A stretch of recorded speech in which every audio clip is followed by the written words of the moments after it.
పరమేశ్వరుడు తప్ప ఇంకేమీ లేదు, నాకు ఇంక వేరే ఏమీ లేదు, శరణ్యం అని ఉన్నాడు. ఇలా ఉంటే ఏమవుతుంది తెలిసిన, అప్పుడు క్రమంగా ఒకటే అన్నీ ఊడిపోతాయి. ఈశ్వరుడే ఊడగొడతాడు. ఈశ్వరుడు ఊడగొట్ల, నువ్వే ఈశ్వరుని పట్టుకునే కారణం చేత అవన్నీ ఊడిపోతాయి. అప్పుడు ఈశ్వరుని యొక్క తత్వం చాలా ప్రస్ఫుటముగా తెలుస్తుంది. అప్పుడు 7వ అధ్యాయం మొదలుపెట్టాడు. ఇతని కోసం 7వ అధ్యాయం, ఇతని కోసం, అందరి కోసం కాదు.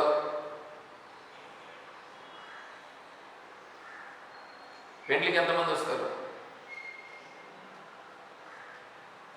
కదా, ఎంతోమంది వస్తారుగా. ఆడుంది పెళ్లి కూతురు. ఆ పెళ్లి కూతురు ఎవరి కోసం? పెళ్లి కొడుకు కోసం, అంతేనా? ఆ పెళ్లి కూతురు పెళ్లి కొడుకు కోసం. వీళ్ళందరూ వచ్చింది వేరే దానికోసం వచ్చారు. వీళ్ళందరూ వచ్చి వాళ్ళని చూసేదానికి వచ్చినారు, అంతేనా? అలాగే భగవద్గీత కూడా 7వ అధ్యాయము వాడి కోసం. ఎవడి కోసం? యోగినామపి సర్వేషాం మద్గతేనాంతరాత్మనా శ్రద్ధావాన్ భజతే యో మాం సమే యుక్తతమా మతః. ఒకటి గుర్తుపెట్టుకోండి, ఒక శ్లోకం వచ్చి తర్వాత శ్లోకం వచ్చింది అంటే తర్వాత వచ్చే శ్లోకం దానికి ముందుండే శ్లోకం అర్థమైతేనే తర్వాత ఉండే శ్లోకం అర్థమవుతుంది. ఈ శ్లోకం బేస్ చేసుకొని తర్వాత శ్లోకం వస్తుంది.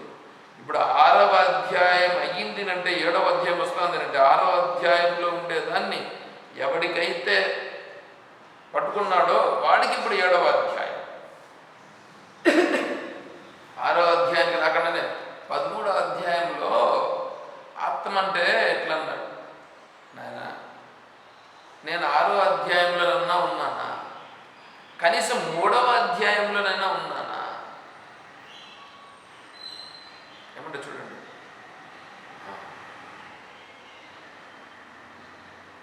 ఇప్పుడు ప్రశ్నలు ఏంటండి? కర్మ యోగము, కర్మ సన్యాస యోగం. కర్మ సన్యాస యోగంలో ఉండుట కర్మ సన్యాసం, కర్మ సన్యాసము, కర్మ సన్యాస యోగము.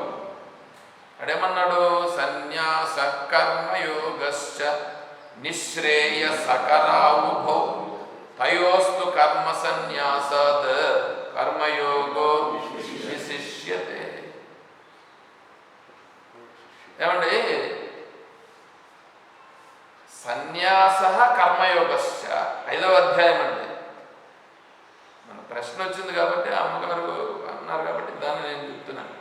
సన్యాసము కర్మయోగము రెండు ఉన్నాయి. రెండు కూడా సన్యాస కర్మయోగశ్చ నిశ్రేయ, అవి రెండు కూడా శ్రేయస్సును కలిగించేటువంటిదే. ఏవి రెండు? కర్మ సన్యాసము, కర్మయోగము. సన్యాస కర్మయోగశ్చ,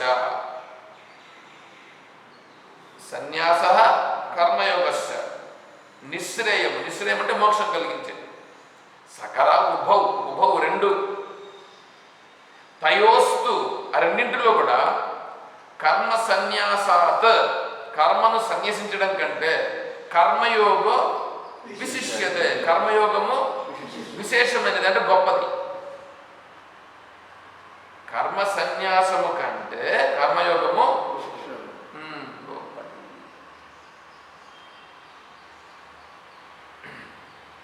ఇప్పుడు కర్మ సన్యాసము కంటే కర్మయోగము గొప్పదైనప్పుడు ఇంకా సన్యాసం అనేది ఎందుకు తీసుకోవాలా? నా ప్రశ్న ఏమన్నా అర్థమైందా? ఈ శ్లోకం ఏం చెప్తుంది? ఇప్పుడు సన్యాసము కంటే కర్మయోగము గొప్పది కదా. కర్మయోగము గొప్పది అని చెప్తున్నారంటే, కర్మయోగం గొప్పది అని చెప్తే ఇంకా కర్మ సన్యాసం ఎందుకు? కర్మ సన్యాసి వీళ్ళంతా సన్యాసం తీసుకుంటారు, వాళ్ళందరూ ఏమిటి? దీని ప్రకారం ఏమైపోయింది? తక్కువైపోవాలా? వాళ్ళందరినీ ఏమన్నాలంటే వాళ్ళందరూ సన్యాసం తీసుకున్నటువంటి వాళ్ళు చేతగాని దద్దమ్మలు అని అనాలి. ఇట్లా చెప్తారు.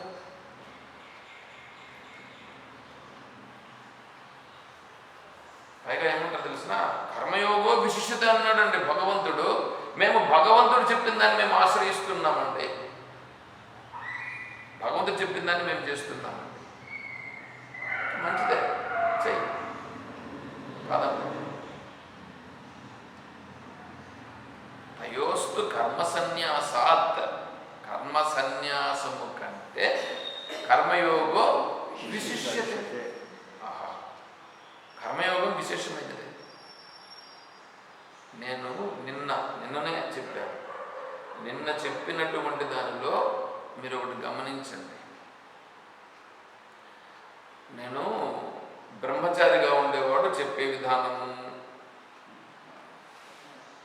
తర్వాత గృహస్థుడుగా ఉండేవాడు చెప్పే విధానము, తర్వాత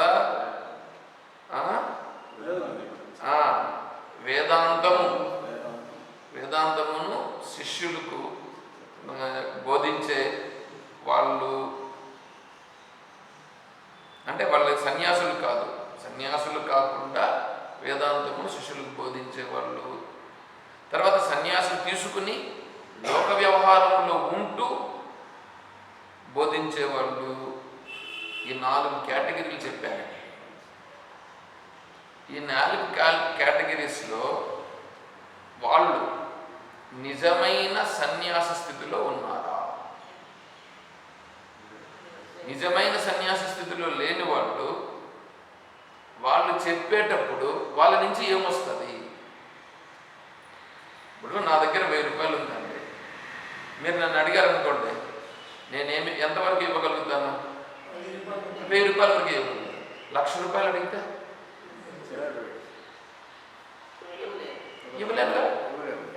ఇవ్వలేనుగా. అదేవిధంగానే వీళ్ళు ఇంతవరకు చెప్పారే, నేను చెప్పినానే, ఇప్పుడు వీళ్ళు చెప్పేటువంటి వాళ్ళు ఆత్మస్వరూపం. నేను ఒక మహానుభావుణ్ణి, ఒక పీఠాధిపతితో మాట్లాడినప్పుడు ఆయన ఏమన్నా తెలిసిన, అయ్యా బ్రహ్మ సత్యం, జగన్మిథ్య అంతవరకు నాకు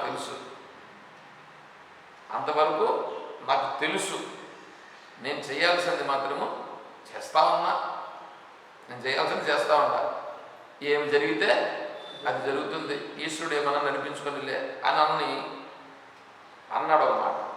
ఏమంటే ఈశ్వరుడు ఏమైనా సరే జరిపించుకొని అన్నాడు కదా. ఇప్పుడు జరిగిన దానికి వికారం చెందకుండా ఉండాలి కదా. వికారం చెందితే కూడా అది కూడా ఈశ్వరుడు చేపిస్తున్నాడు అని కదా ఉండాలా. అర్థమవుతుందా నేను చెప్తాను? చిన్న చిన్న లోపం జరిగే లోపల తల తిరిగిపోయి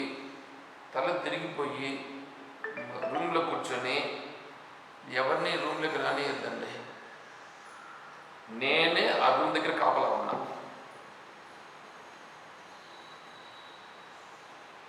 నేను ఆ రూమ్ దగ్గర కాపలా ఉన్నా, ఎవరైనా వేరే వాళ్ళు వస్తే కూడా రానివ్వలేదు.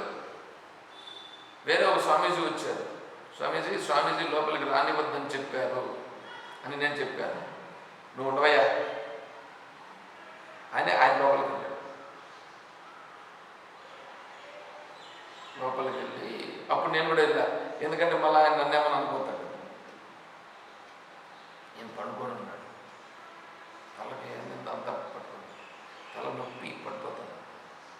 మాట్లాడితే సరే నేను మళ్ళీ బయట వచ్చినప్పుడు మళ్ళీ ఇద్దరు కొంతసేపటికి మాట్లాడుకుంటూ ఉంటే, ఏమయ్యా లేనిపోందంతా నెత్తికెత్తుకున్నావు, ఎందుకు ఆ నెత్తికెత్తుకోవాలా, ఎందుకు తలనొప్పి తెచ్చుకోవాలా, లేనిపోనిదంతా నెత్తికెత్తుకొని ఏంటంటే చేయాలని అనుకున్నావు, ఇదంతా ఎందుకు ఎత్తుకోవాలా, ఎత్తుకున్నావు పో. ఈశ్వరుడు అనేటువంటి భావంలో పెట్టినావా, పెట్టలేదు. ఇప్పుడు తలనొప్పి వచ్చింది ఎవరికి, నీకు ఇంతెందుకు చేస్తావు, ఎవడు చేయమన్నా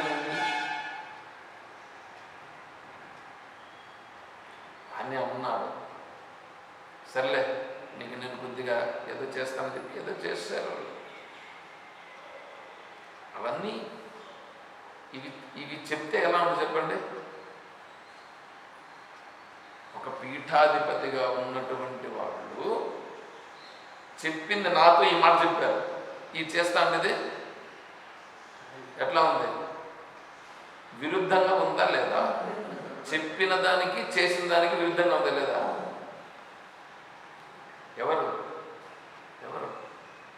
పీఠాధిపతి. నేను వేరే వాళ్ళ గురించి చెప్పట్లా. ఇప్పుడు ఆయన చెప్పాలని అనుకో, ఆయన చెప్తాడని అనుకో, ఆయన నోట్ల నుంచి చెప్పాలనుకో, ఉపన్యాసం చెప్తాడని అనుకో, దేని గురించి చెప్తాడు? ఈశ్వరుని గురించి కరెక్ట్గా చెప్తాడా?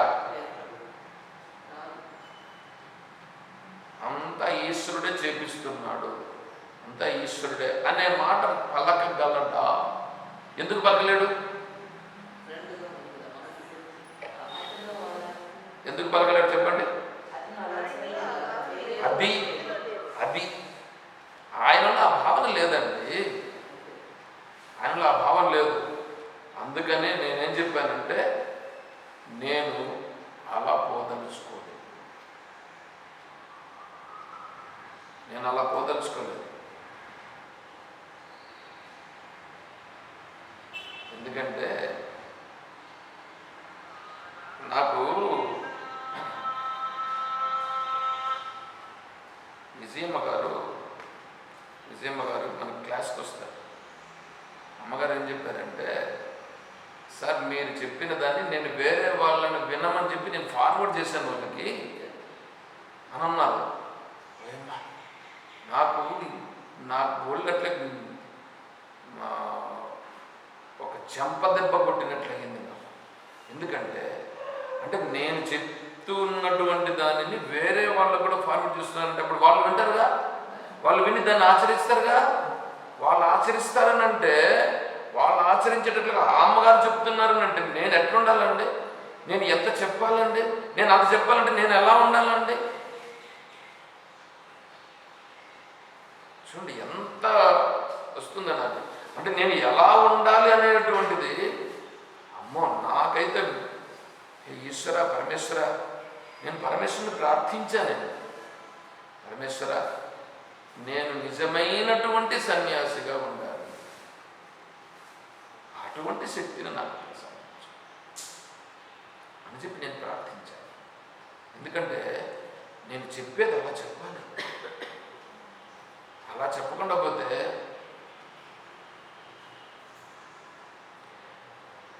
మీరు 1,00,000 రూపాయలు ఇవ్వండి,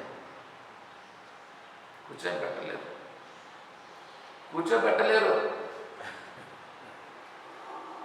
1,00,000 రూపాయలు కాదు కదా, ఏమిచ్చినా కూర్చోబెట్టలేరు. మీరు అనుకుంటారు, మీరు ప్రయత్నం చేయొచ్చు, మంచిదే, మీ భావన మంచిదే. దేనితోనూ విలువ కట్టలేదు, దేనితోనూ విలువ కట్టలేదు, కట్టలేదు. దేనితోనైనా దీని విలువ కట్టగలరా? కట్టలేదు. కాబట్టి ఆ ఈశ్వర భావన రావాలి. నాకు చాలా ఇది అనిపించింది, సామాన్యమైనది కాదు. అందుకని నేను నిర్ణయం చేసుకుని ఆ నిర్ణయాన్ని మీతో పంచుకున్నా. మీరు నన్ను నేను చెప్పుకుంటున్నాను మీరు అనుకోవద్దండి, అనుకోద్దండి. మీరు గ్రహించగలిగితే మీకు అర్థమవుతుంది. సరే అంటే మీకు అర్థం. ఇప్పుడు కర్మ సన్యాస యోగం చూడండి. కర్మ సన్యాసం అనేటప్పుడు ఏంటంటే సర్వకర్మ సన్యాసం అనేటువంటిది ఒకటి. అక్కడ కర్మ అనేది ఉండదు. ఏమంటే మీరు కర్మ చేస్తున్నారు అంటే మీరు కర్మ చెయ్యాలని చేస్తున్నారా, కర్మ చెయ్యకూడదని చేస్తున్నారా? మరి చెయ్యాలని చేస్తా ఉన్నప్పుడు నేను కర్మ చేయాల్సిన అవసరం లేదు అనే స్థితికి వస్తుందా? ఆత్మస్వరూపం కర్మ చేయదుగా. మరి నేను ఆత్మస్వరూపం నీకు ఎలా తెలుస్తుంది? కర్మ చేస్తే నేను చేసినాను, నాకు తప్పు అని నేను అనుకుంటాను. ఇంకోటి ఏమంటాడు, నేను అనలేదు, నేను లేదు. కాబట్టి రకరకాలుగా. అవును, అందుకే ఇక్కడ ఏం చేయాలంటే, నేను కర్తను కాదు, నేను కర్మను చేసేవాడిని కాదు, నేను అనుభవించేవాడిని కూడా కాదు అనేటువంటి స్థితి నిజమైన కర్మ సన్యాసం. నిజమైన కర్మ సన్యాసం, నిజమైన కర్మ. ఇప్పుడు నేను సన్యాసం తీసుకున్నానంటే, సన్యాసం తీసుకొని నాకు సంబంధించిన వాళ్ళు వస్తే బాగుంటుంది, వాళ్ళు మాట్లాడితే బాగుంటుంది అని నేను మనసులో అనుకున్నాను అనుకోండి, సన్యాసమా? అది సన్యాసం కాదు. ఆ భావన కూడా రాకుండా ఉండగలుగుతున్నదా? చూడు ఎట్లా చెప్తున్నాను నేను. ఆ భావన కూడా లేకుండా ఉండగలుగుతున్నదా? వాళ్ళు వస్తారు, ఏదో సంస్కారం నుంచి అందరూ వచ్చినట్టుగా వాళ్ళు కూడా వస్తారు. వాళ్ళు వచ్చారని అనుకోండి, వస్తే ఒకవేళ చిన్నపిల్లలు ఎవరైనా వస్తారని అనుకోండి, చిన్నపిల్లలు వచ్చి ఒకవేళ వచ్చినారు, వాళ్ళు ఎత్తుకోవచ్చునా ఎత్తుకోకూడదా? ఎత్తుకోవచ్చు, దానికేముంది? వేరే వాళ్ళు కూడా వచ్చినారు, మాట్లాడతాం, మాట్లాడుతూ వేరే వాళ్ళు కూడా వస్తారు, వాళ్ళతో కూడా మాట్లాడతాం, అలా మాట్లాడవచ్చు. భావనలో సంబంధం అని ఉందా? పోయింది. సంబంధం ఉందా? వీడు సన్యాసి కాదు. సంబంధం లేదు, అందరితో మాట్లాడినట్టుగా మాట్లాడుతున్నామని ఉందా? Clean chit. చూడండి, సర్వకర్మ సన్యాసం అంటే ఏంటో, సర్వకర్మ సన్యాసం అంటే ఏంటో ఏదో కొద్దిగా చెప్పినాం, సమయం అయింది. దీన్ని పూర్తి చేసిన నేను సాయంకాలం పూర్తి చేస్తాను క్లాసు. అర్థమవుతుందిగా? అర్థమవుతుంది. మీరు ఏ ప్రశ్న అయినా అడగవచ్చు, ఎందుకంటే మీరు ఏ విధంగానూ మీరు సంశయం పడవలసిన అవసరం లేదు. ప్రశ్నలు నన్ను అడగవచ్చు, వాటిని మనం నిదానంగా దానిని తెలుసుకునే ప్రయత్నం చేస్తాం. సరే.